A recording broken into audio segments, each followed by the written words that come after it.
Hello and welcome. It is the time of year again. It is time for Advent of Code, and I'm really excited and want to take you on my journey with me, which is going to be really fun. So, what is this video about? This is Advent of Code day 0.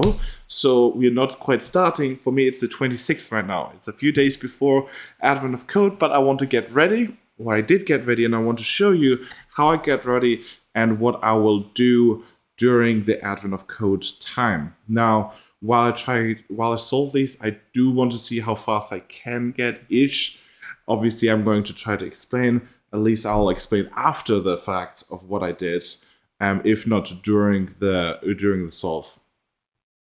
But yeah, so a few questions. First, what is Advent of Code? Why day 0? What is this all about? What am I going to do is number 3.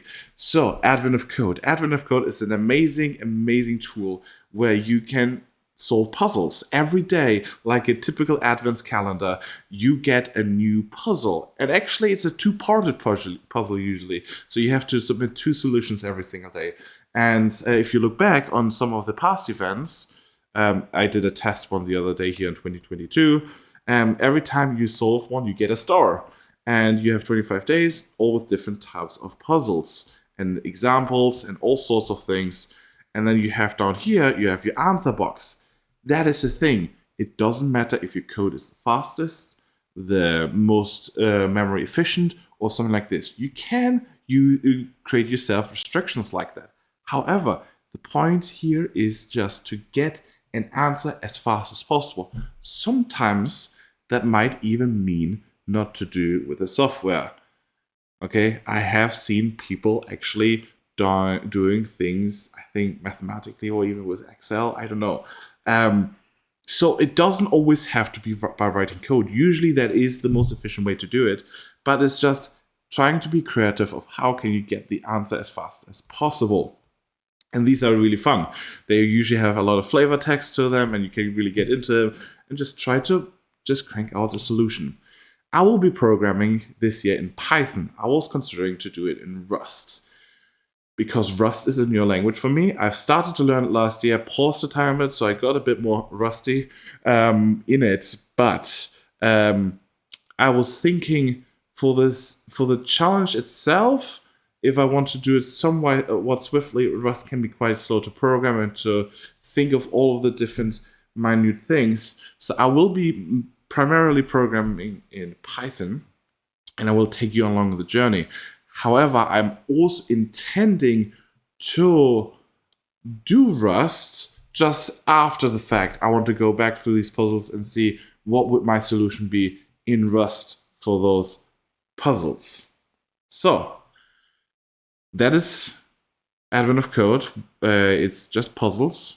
Programming puzzles. Every day you get a new one, you get stars, and there's a leaderboard usually.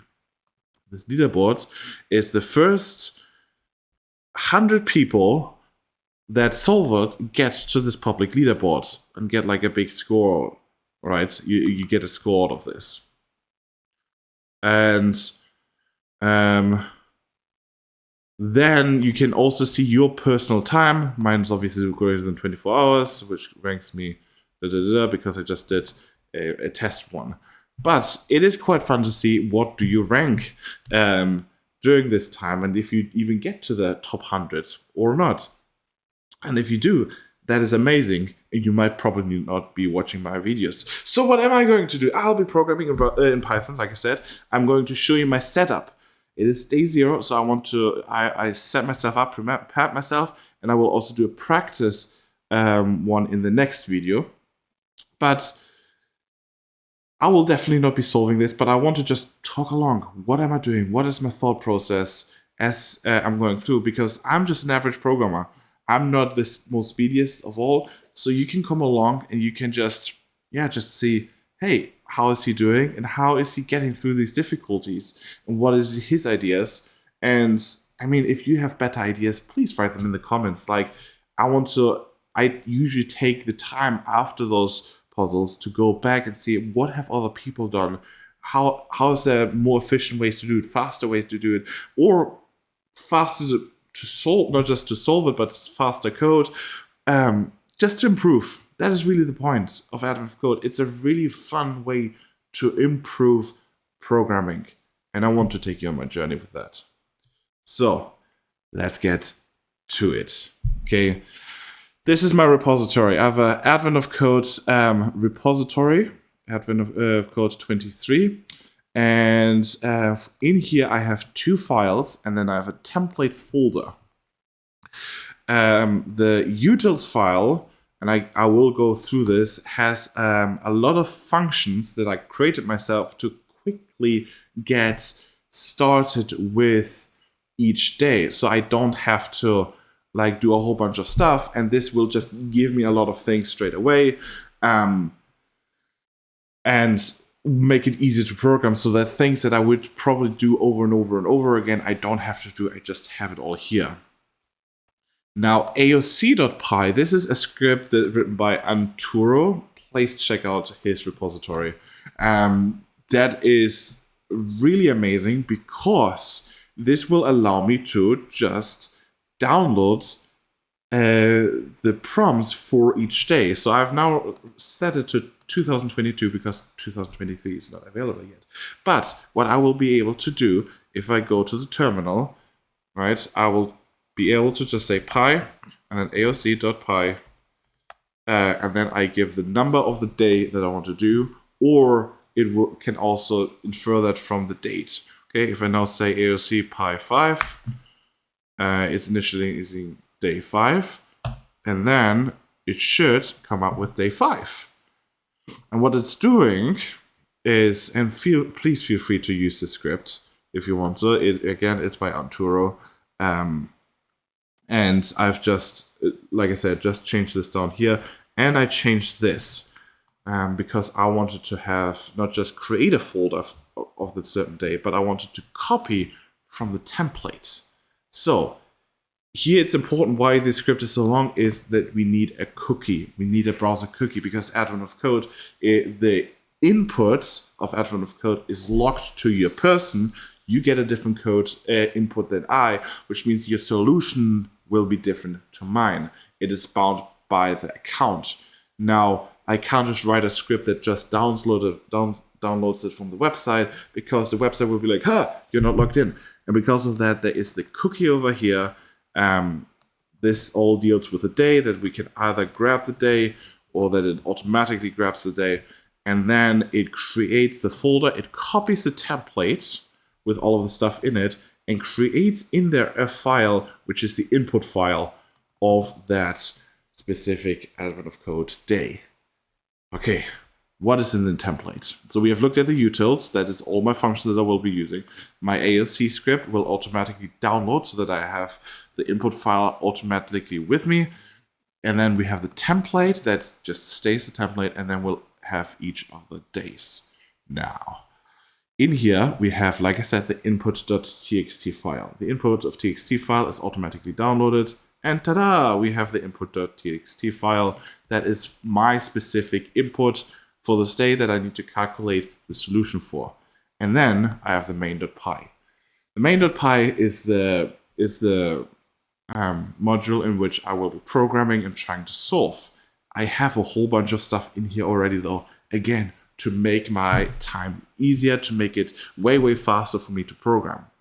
I have a lot of imports that I could be using, a couple of extra ones that I realized could be interesting. Even stuff like set the recursion limit. There is certain prompts where it was like,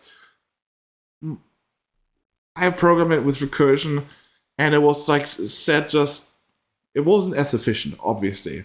But my solution was good enough that I could have gotten a solution fast enough if the recursion limit was higher. So I can set the recursion limit higher if I need to, and hopefully get a solution.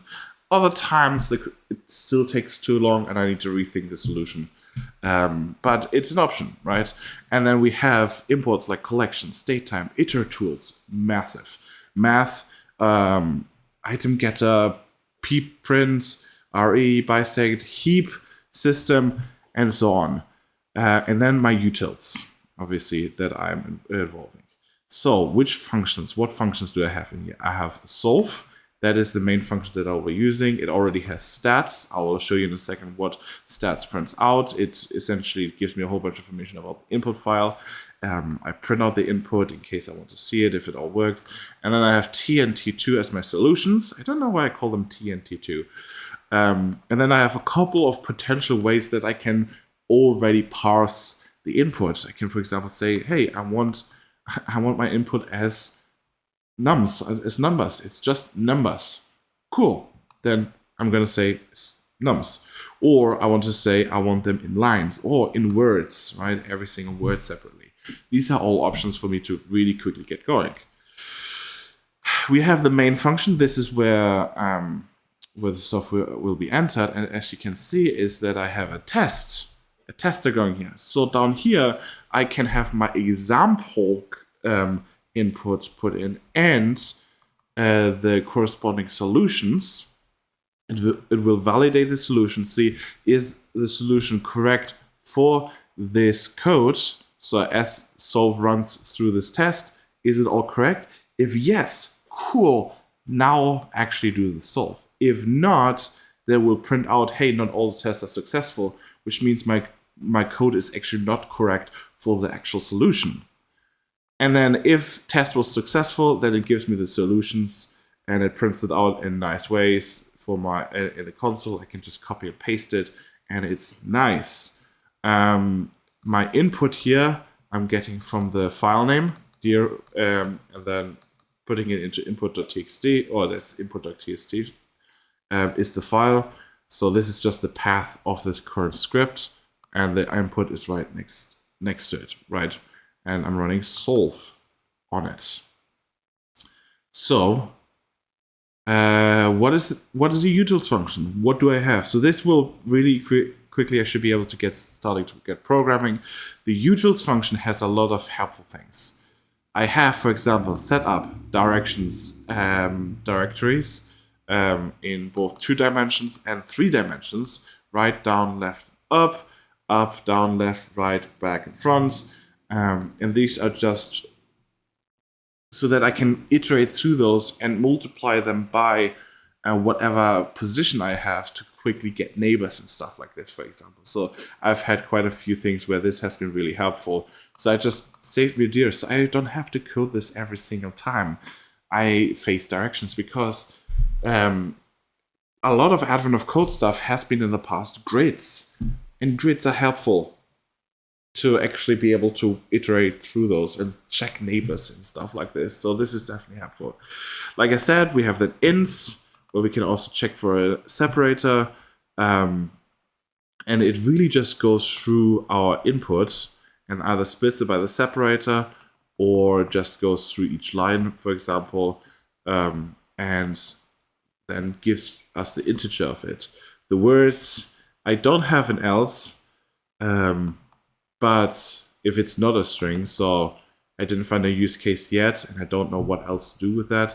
But if it's a string, then I definitely want to, I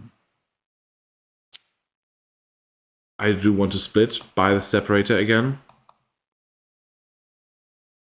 Or by new line. Okay, so first I will be splitting by new line, and then I will be splitting by the separator. If the separator is none, I think it just does it by white space, I believe. I actually need to double check that. It has been a little while since I used split. When set to none, the default variable will split on any white space characters. Yes. So you don't need a separator if you have white space. And it'll then give me each of the individual words as an array within the array of each row. Grid is similar. Let's see, I think it gives me every single character. Then it's lines, it gives me every single line. Then I have stats. This is what I said, that there's just some quick stats. Usually I don't need it. Total length, how many rows, shortest row, longest row, least amount of words, most amount of words. These are just, in certain scenarios, it might be helpful to know if like my solution is gonna just overshoot because we have a really big thing. Like if it's like a million different rows, okay, I might need to rethink an n squared solution, because that's just going to take forever. Or over n squared is going to take forever. If it's 5 rows, over n squared is going to be okay, right? So I have a class called pcolors. This is just for me to be able to print this out here with header and ends, and just to make it in the console look a tiny bit nice. Spend way too much time on this. Then I have input. This takes the file path if it's given. If it's not given, it uses it relative to the utils path, and then it opens it, right? And then creates gets out the data, strips it by a new line, and then returns it. Or write strips it, sorry. So what it does is it takes the very last, and that has been so helpful. I had so often where the input actually likes to have an extra white space at the end, and it's not needed, and it actually trips me up because my example doesn't have that. And then it's like, why does my solution not work? It should be working, and it's not because it's giving me an extra row. So that's why you do write strip, new line, so that the very last new line, if it's on the very end, is actually removed. Then I have validate solution. This is for my test, okay? And the point here is that I have my solution and the intended solution, and it goes through all of those. If the intended solution is none, it continues because your thing is split into two. Your puzzle is split into 2 puzzles, and you don't know the second puzzle yet, so I just call it none initially, right? Then it does nice printing, header printing, and then it validates, hey, is it valid? If it is valid, boom, show me. If it's not, then print what it should be, and then says all valid is false and return all valid. And if not all valid, then we're not gonna go to the main thing, as we discussed before. And then I have 2 classes that I created myself, a tree class and a grid class. I don't know if I will need those. I might. I don't think I used them before because it was easier to not do that. But there might be a way that actually, I think I might have used grid before. But it has just some default things. There's a width, height, then it's the grid itself. I can set a default value. I can fill, I can set individual tiles. I can do a literal print. There was it last year or was it the year before, where there was a puzzle where you were manipulating a grid, and then the solution code of that grid was a letter that the grid was spelling out. So I actually had to literal print that grid so that I had the solution being able to read out. So with that, I'm just going through all of the tiles and just printing them into the console, and then get non-default values. I don't actually know. I remember what this is about.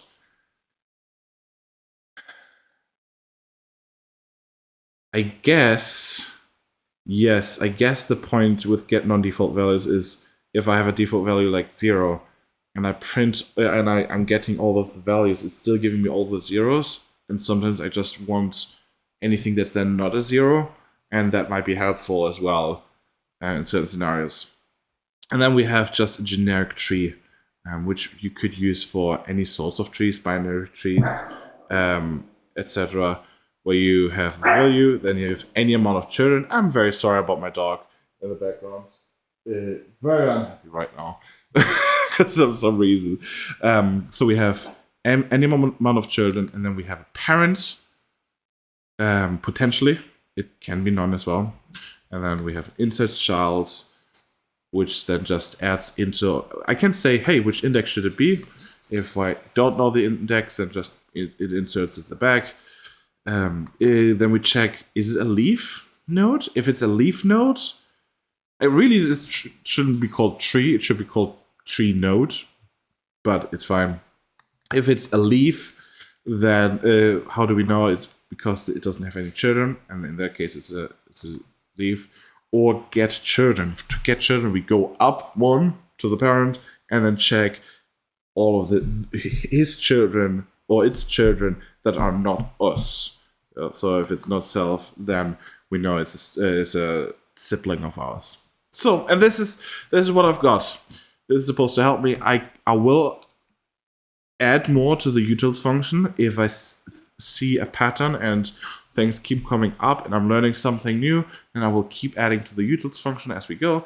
But this is my setup for Python with admin of code. I hope this has been helpful, and I really recommend doing some type of script like this that can just, boom, you copy your stuff and you have everything ready, and you don't have to start on a blank canvas, because why would you spend 10 minutes every day writing some generic stuff if you can have it in 5 seconds and the solution only takes you 5 minutes to code? So, yeah, some of the longer solutions might take me a bit longer. I hope I don't get over like an hour or two. If I do, it's more likely that I will just show you the solution at the end. But we will see. I'm going to try to just go along and see how it goes. So I hope this has been helpful, and I see you along for the future for the next video. Bye!